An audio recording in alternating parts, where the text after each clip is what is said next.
little one. Join us!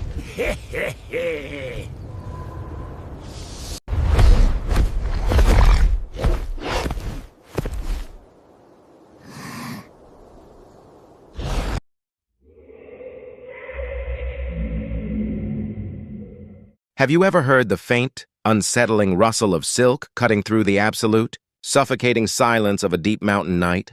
It is a sound more viscous than the wind shaking. The dry bamboo leaves, a sound that carries a weight of dampness and a strange, clinging persistence that suggests something more than mere fabric. Imagine a moonlit night where the silver glow illuminates a figure so ethereal, so breathtakingly beautiful that your heart skips a beat in both admiration and an inexplicable primal dread. The silhouette of this woman is outlined in a pale, almost phosphorescent light, possessing a magnetism that seems to drain the very rationality from your mind, leaving only a hollow space for her to inhabit. But what if that elegant, swaying presence was not human at all, but a monstrous entity with 8 segmented limbs concealed beneath those exquisite robes? Today, we delve into the dark, intricate web of the Jorogumo, the entwining bride, a creature of legend whispered about in the misty valleys and decaying temples of Japan for centuries. She is no mere arachnid of unusual size, she is a master of psychological warfare, a being that exploits the deepest vulnerabilities of the human heart, luring men into a trap where their souls and bodies are slowly, meticulously consumed. The story of the Jorogumo is a symphony of beauty and terror, inseparable as the two sides of a single coin, and as we navigate the depths of her abyss, I ask you, do you have the fortitude to face the truth hidden behind her deceptive smile? Let us begin our journey into the profound and perilous world of the Jorogumo, in the deepest recesses of the ancient forests, or perhaps near the base of a waterfall where the spray creates a permanent, ghostly shroud of fog. Travelers often report seeing a woman of such staggering beauty that it compels them to stop in their tracks, their very souls momentarily suspended. Her skin is described as being as white as the first snowfall on Mount Fuji, translucent and glowing with a pearlescent luster under the lunar rays. Her hair, long and black as a starless midnight, cascades down her back like a waterfall of ink, and as it catches the breeze, a faint, sweet scent of Daphne flowers drifts toward you, masking the underlying odor of decay. At times, she appears as a devoted mother, cradling a bundle of cloth with such tenderness that it evokes an instinctive, protective response. At other times, she sits alone, plucking the strings of a biwa with a melody so mournful it resonates with the hidden sorrows of any passing wanderer. The men who encounter her are instantly enchanted, their senses clouded by her refined and provocative presence, never suspecting for a moment that they are stepping into a death trap designed with surgical precision. Why must she possess such a sophisticated, alluring form? It is an evolutionary masterpiece of mimicry, a psychological weapon intended to neutralize the flight, response, and erase the very concept of danger from the victim's consciousness. Modern psychology speaks of the halo effect, where a single positive trait, like physical beauty, leads us to assume other positive qualities, like kindness or trustworthiness, and the Jorogumo has instinctively mastered this cognitive bias over hundreds of years. We see this in our own daily lives, where someone charismatic and seemingly gentle hides a calculated, darker agenda. However, the Jorogumo does not seek social ruin or financial gain. She seeks the literal erasure of your physical existence. The essence of her terror lies not in her grotesque true form, but in her violation of trust and affection, turning human longing into a tool for predation. It is a spiritual desecration that precedes the physical feast. Deep within the mountains of Izu, at the majestic Joran Falls, there remains a legend so chilling that it still causes the locals to lower their voices when they speak of it. Many years ago, a spirited woodcutter decided to take a rest near the base of the waterfall. After a grueling day of labor, the roar of the water was a deafening rhythmic thunder, and the mist provided a cool respite. But within that comfort, a subtle, creeping wrongness began to manifest. Looking down, he noticed a thin, white thread, as hard and glistening as a strand of silver, extending from the water's edge. This thread seemed to move with a sinister intent, wrapping itself around his ankle with the silence of a shadow. Within seconds, it had coiled several times, tightening with a strength that felt more like a steel cable than a spider's silk. A faint, cloying scent, reminiscent of stagnant water and old blood, began to fill the air. The woodcutter, gripped by a sudden electric fear, acted on a survival instinct honed by years in the wild. He drew his hatchet, but instead of cutting the thread, which he sensed was unnaturally resilient, he deftly unwound it from his leg and fastened it to a massive, rotting tree stump nearby. In an instant, the silence was shattered by a violent, wet impact. An invisible, titanic force surged from the other end of the thread, and the heavy stump, weighing hundreds of pounds, was jerked into the depths of the Waterfall pool, as if it were a mere piece of paper. From beneath the churning, frothing water, a piercing, distorted scream erupted, a sound that was neither entirely human, nor entirely animal, filled with a primal, frustrated rage. The woodcutter fled back to his village, his heart hammering against his ribs like a trapped bird. But the true horror of this tale lies in the aftermath. That night, a beautiful woman appeared in his dreams, her voice cold and sharp as a razor, demanding a vow of silence. She told him that if he ever spoke of what he saw at the falls, his life would be forfeit in that very moment. For years he carried this burden, the memory of the silver thread and the scream haunting his every waking hour. But eventually, at a village gathering, where the sake flowed freely and the curiosity of his neighbors became an unbearable pressure, he let the truth slip from his lips. As soon as the words were spoken, the life force seemed to drain from his face. His skin shriveled as if every drop of moisture had been sucked out at once, and he collapsed, dead on the spot. This story serves as a grim testament to the fact that once the Jorogumo identifies a victim, she never truly relinquishes her psychological or spiritual hold. In some variations of this legend, such as those found in the Kashikobuchi of Totori, the ending takes a more uncanny turn. After the stump is dragged into the water, a mocking voice rises from the depths, crying out, "Clever, clever!" This word is not a compliment on the human's ingenuity, but a chilling taunt from a being that exists outside the boundaries of human morality, suggesting that while he may have escaped this time, the game is far from over. From a folkloric perspective, spiders found near water are often seen as messengers of the water gods, or as personifications of the water's treacherous nature. The Jorogumo transcends the role of a mere flesh-eating monster. She is a cold executor of the laws of the natural world, punishing those who dare to intrude or underestimate the spirits of the wild. The etymology of the name Jorogumo reveals a multi-layered history of fear and societal observation, spanning the Heian to the Edo periods. When written with specific kanji, it can mean the entwining bride, but it was also commonly referred to as the prostitute spider. This was a cruel and direct parallel to the high-ranking courtesans, or oiran, of the Edo period's pleasure districts like Yoshiwara. Clad in extravagant, colorful kimonos, with hair adorned with intricate tortoise-shell pins, these women would lure men into a world of illusory dreams.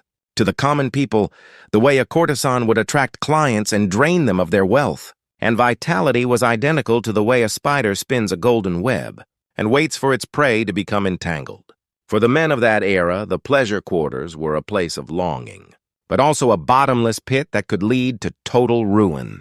The legend of the Jorogumo flourished because it gave a physical, monstrous form to the deep-seated anxiety regarding the destructive power of female allure and the vulnerability of the male ego. In the realm of legend, however, the Jorogumo is an entity that has survived for 400 years, accumulating vast amounts of resentment and magical power. While a common spider lives for a year, the Jorogumo has warped the natural cycle of life, sustaining herself by consuming the spiritual essence of humans. She mimics human speech with terrifying accuracy, often blending into society with such perfection that her presence is never questioned. There are accounts in Edo period essays, such as the Shokoku Hyaku Monogatari, describing young samurai encountering women of such high culture and refined manners that they were completely disarmed, only to discover too late that the elegant lady was a creature of ancient malice, the woman smiling kindly at you in the market or the one living in the house at the end of the lane might very well be hiding a nest of silken death beneath her floorboards. I want to pause here and ask you to look into the shadowed corners of your own mind. If you were walking through a dark, mist-heavy forest after a rain and saw a beautiful woman weeping by the path, her shoulders trembling with grief, what would you do? Would you let your cold, calculating logic dictate your path and walk away? Or would you follow your sense of morality, or perhaps a seed of curiosity, and offer her your hand? Neurobiology tells us that humans are hardwired to prioritize immediate visual information and social cues over abstract threats. And it is in that split-second decision that your fate is sealed. I would love to hear your thoughts on this in the comments section below. How would you react? And do you think you could resist the pull of such a deceptive encounter? Your insights always bring a fascinating new layer to these discussions.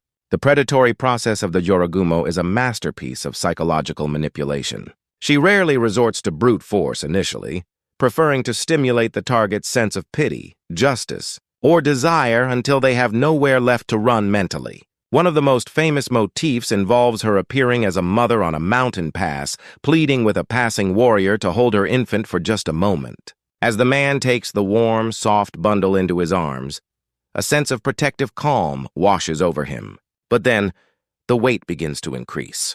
The bundle becomes heavier and heavier until his arms begin to ache and his feet sink into the earth. When he looks down in confusion, the face of the infant dissolves, and he realizes he is holding a writhing, pulsating mass of thousands upon thousands of tiny newborn spiders. The sight of those countless legs crawling up his arms and the sticky, suffocating sensation of their webs is enough to shatter the strongest mind. This is the Jorogumo's true power, the ability to take the most sacred and innocent, image a mother and child, and desecrate it into an object of absolute, sanity-breaking horror. Once the victim is paralyzed by sheer, unadulterated terror, the Jorogumo reveals her true form. From the seams of her exquisite kimono, 8 long, jointed legs tipped with sharp, hooked barbs erupt with the sound of snapping bone and grinding chitin. She lunges with a speed that defies the human eye, sinking her fangs into the nape of the victim's neck. Her venom is not designed to kill instantly. It is a neurotoxin that severs the connection between the brain and the muscles. The victim remains fully conscious, their senses heightened, their mind screaming, but they are unable to move even a finger. They are forced to watch as they are wrapped in a cocoon of silver thread, becoming a living pantry, feeling their own tissues slowly dissolve as the Jorogumo begins her feast. This agonizing, prolonged transition from human to prey is why she is regarded as one of the most formidable and feared entities in the Japanese supernatural pantheon. Her intelligence is further demonstrated through her use of art and sound as tools for hypnosis. Some legends say she haunts decaying temples playing a biwa under the moonlight. The melody she produces vibrates at a frequency that resonates with the listener's deepest, most hidden grief, pulling their soul toward a state of trance. In modern music therapy, we know how sound can alter consciousness, but the Jorogumo's music is a ritualistic trap designed to separate the soul from the body. The man who listens finds himself lost in a world of vivid hallucinations, unaware that the temple ceiling above him is covered in invisible, sticky threads that are slowly descending to claim him. By the time the sun rises, nothing is left but a hollow, desiccated husk. By co-opting human culture and turning it into a mechanism for slaughter, the Jorogumo proves herself to be an intellectual predator, far superior to any simple forest beast. Perhaps the most disturbing aspect of her existence is the legend of her domestic infiltration. She does not always kill immediately sometimes. She chooses to integrate herself into human society to ensure the survival of her species. She may take the form of a devoted wife, marrying a wealthy landowner or a healthy young man, playing the role of the perfect spouse for years. From the perspective of behavioral economics, this is a low-risk, high-reward strategy for resource acquisition. Neighbors praise her diligence and beauty, and the husband feels like the luckiest man alive, never noticing the strange, silken patterns in the attic or the way the local pets seem to disappear. Then, one morning the house is found in absolute silence. When the villagers finally break down the door, they find the interior entirely encased in thick white webbing. The husband's body lies in the center of the bed, a dry shell, while thousands of her offspring, imbued with her dark magic, scurry out into the world to find new hunting grounds. These stories likely reflect the historical anxiety toward outsiders and the fear that the sanctuary of the home could be destroyed from within. Even today, the idea of someone we trust completely turning out to be a parasitic entity who has been exploiting us for years is a concept that strikes deep at our sense of security. We may, without realizing it, be inviting a modern-day Jorogumo into our lives every time we ignore our intuition for the sake of comfort or social standing. The Jorogumo is not confined to the pages of dusty scrolls or the remote corners of the mountains. She lives in the shadowed eaves of old storehouses, the neglected attics of suburban homes, and the dark spaces where the light of the sun never reaches. In Japan, there is an old superstition that you should never kill a spider at night, for it may be a parent or a guest. But another version warns that a spider seen at night is a demon in disguise and must be destroyed. This contradiction stems from a deep ancestral fear of the Jorogumo's ability to change her shape as the sun goes down. If you find a spider in your room tonight that seems unnaturally large, and as you watch it, the markings on its back begin to shift into the mocking grin of a woman, what will you do? The fear is not just of the spider itself, but of the realization that your safe, modern world has a hole in it, and something ancient and hungry is looking through. Is there any way to protect oneself from such a persistent and supernatural foe? Folklore suggests that while the Jorogumo is relentless, she possesses a singular weakness, the inability to hide her true self from a mirror. In ancient traditions, a mirror is a sacred object that reflects the truth of the soul and can neutralize illusions. If a man suspects the woman he is with is a Jorogumo, he must find a way to make her look into a mirror. The sight of her own monstrous form will break her concentration and force her to retreat. Furthermore, she is said to fear the purity of light, the sanctity of flowing water, and the cold bite of a steel blade. But the most powerful defense is not a weapon, but the discipline of the mind. Her traps rely on human vanity, lust, and the tendency to overlook red flags in favor of beauty. The ability to trust your instincts, to see the reality behind the facade, and to walk away when something feels even slightly wrong is the ultimate wisdom passed down through generations to survive the entwining bride. Have you ever seen a spider's web in the early morning, glistening with dew like a curtain of diamonds? It is a masterpiece of natural engineering, a perfect geometric form that is undeniably beautiful. Yet, at the center of that beauty is a place of absolute finality. A throne for a predator that survives on the death of others.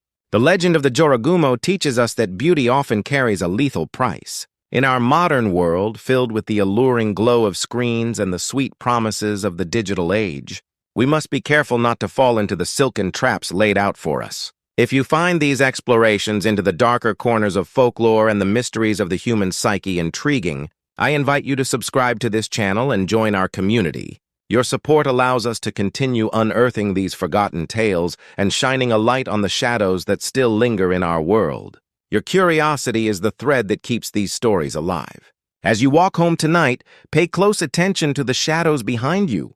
If you hear the faint, rhythmic sound of silk against silk, do not assume it is just the wind. It may be that you have unwittingly wandered into the territory of a hunter who has been waiting 400 years for someone just like you. And when you get home, take a moment to look into the mirror, not just to check your reflection, but to ensure that the person staring back is truly you, and that no other shadow is lurking in the darkness behind your shoulder. Be careful, for the Jorogumo is patient, and her web is wider than you can possibly imagine. Until we meet again in the next abyss of the supernatural, keep your eyes open and your mind sharp.